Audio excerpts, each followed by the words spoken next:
Smart Grinder Pro from Breville Sage. Today we're gonna be talking about this grinder.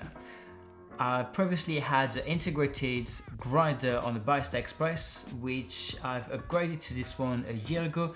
I've been using this grinder for the past year, and I wanted to tell you what I think, what I like, dislike, and give you my honest opinion. So if you are in the process of upgrading for an electric grinder, for first proper electric grinder, or thinking of getting this one, this video is for you. Hi, my name is Francois from the French Review. Welcome to my channel where we talk about coffee, tech, and lifestyle. If you haven't yet, subscribe to my channel and click the bell so you don't miss anything. And it also helps me to create more content for you. Before we dive in, let me know, which grinder do you use and why? First things first, this grinder cost £200 or $200. And this grinder, it's nicely built, it's fairly heavy, it looks really sleek, it looks good in the kitchen, and it also comes with a few accessories. One of them is the portafilter holder. You get two of them, one for the 58 commercial size, which is this one. Then you also have another one which is smaller for 50 to 54 millimeters, which is more suitable for something like the Barista Express, Barista Pro and below. So this one is a 58. As you can see, it's magnetic, so it's quite easy to take off and put it back on.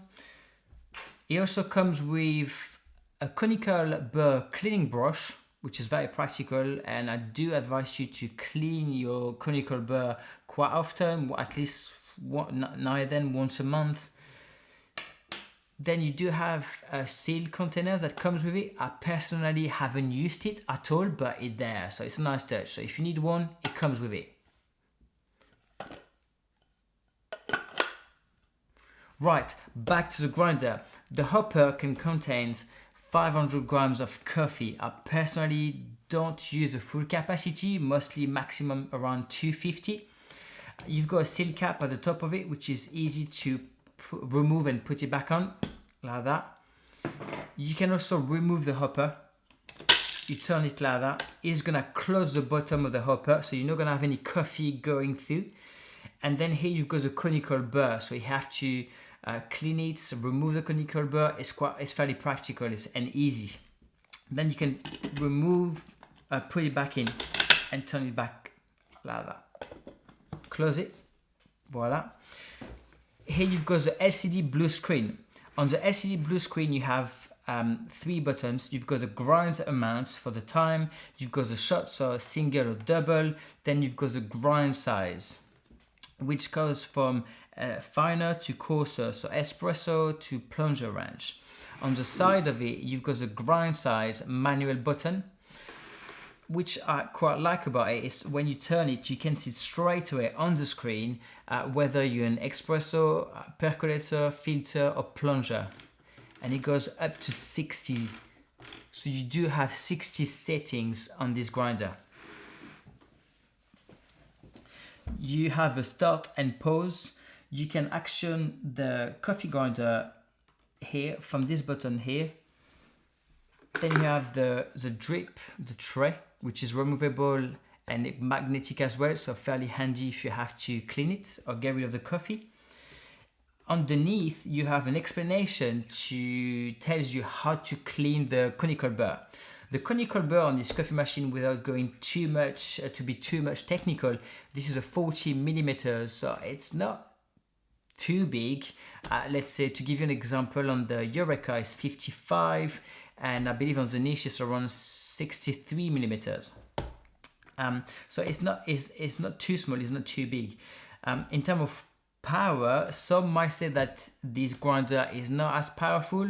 Rightly so, it's 165 watts compared to the Eureka, which is 310. That being said, I've never had any problem with it, and obviously the Eureka and this grinder aren't within the same price range. Let's put that in. So this is a grinder. Overall, it's a really good looking grinder. It's not very expensive. It's very nicely built, easy to use. I've got a couple of things which I don't really like about this grinder. The first thing, it's around the hopper.